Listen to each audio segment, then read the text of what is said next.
Mani sauc Anita.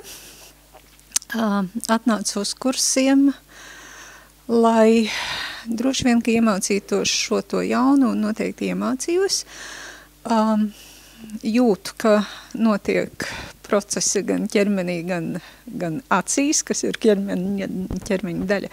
Bet galvenā atziņa priekš manis ir tā, ka tās zināšanas, ko mēs iegūstam jebkurā ceļā, mums ir ne tikai tātad jāpatur pie sevis, bet ar tām ir jāstrādā. Pašam jāstrādā, jādalās ar citiem, un tos mērķus, ko mēs izvirzam, viņi ir jārealizē. Tātad jāstrādā, lai tas mērķis tiktu sasniegts. Paldies!